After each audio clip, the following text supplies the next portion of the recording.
Fantastic. Tell us, which is the best place to invest in at this point? In terms of vehicles or assets and so on? Yeah. Yeah, interesting.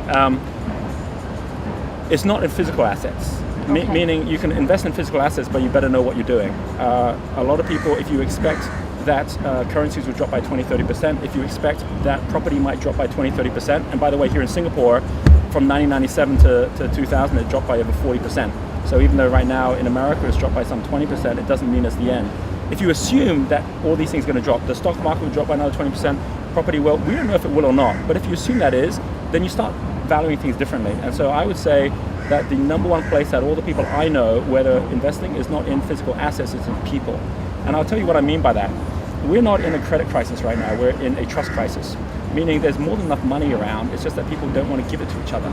And as of yesterday, and again I know many things will change from today, but as of yesterday, the main thing that the Federal Reserve and other reserve banks around the world were doing was that they were adjusting interest rates, thinking that somehow that would help us to free up money.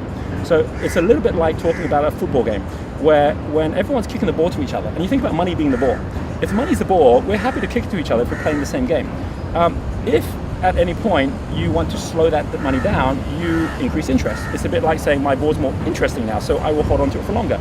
If you actually reduce interest rates, then you pass it on. So it's kind of like, hey, pass it on because it's not so interesting. So as a result, you pass it on.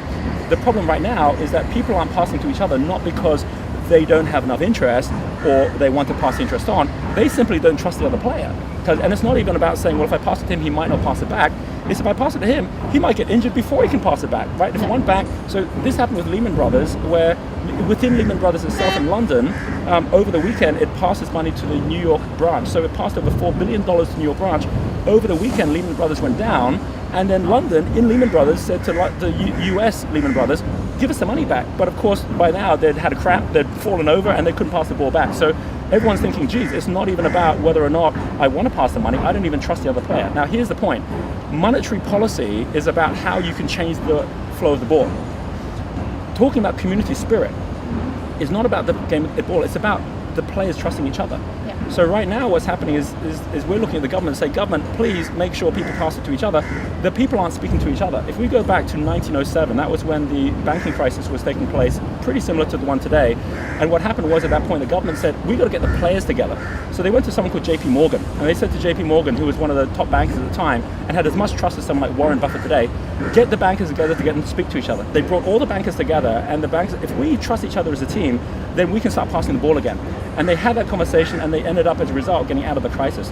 As of today, there has not yet, and it may change by the time someone watches this video, but there's not yet been enough building of capital and trust within the players and getting the players together to trust each other, that what we hear about is the government officials saying, this is what we're trying to do. We're not yet hearing the banking CEOs and the entrepreneurs around the world, the Warren Buffetts, the Bill Gates, coming together and saying, you know what, this is what we're going to be doing. And until that happens, we're going to find it's not about the money, it's about the people. One final point, this is already happening. If you were to take, for example, microfinancing, we have had news, which many people might have missed in the last week, where Muhammad Yunus, who won the Nobel Peace Prize for Green Bank, where what he did was he said microfinancing actually has increased at the same time that finance has decreased. So you say, well, why does that happen? And the reason is because the way microfinancing works is it's not based on you having assets, it's based on you trusting each other.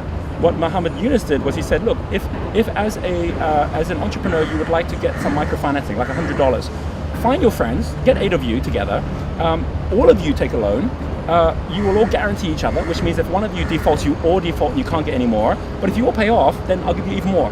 And so as a result of the trust of people, which means now it's about the people, not the assets, it doesn't matter about the assets. And what I think we're going to be seeing is the same thing we saw in 1972, the same thing we saw in 1936. We're going to see that people are going to say, hang on, it's not about the money, it's about us. And until we're working with each other in the right way, we can't work with others. Entrepreneurs inherently get this. And so I would say that right now, if you say, where is Richard Branson investing? Where is Bill Gates investing? They're actually investing in people, not in the assets. And that's what's going to build the assets of the future.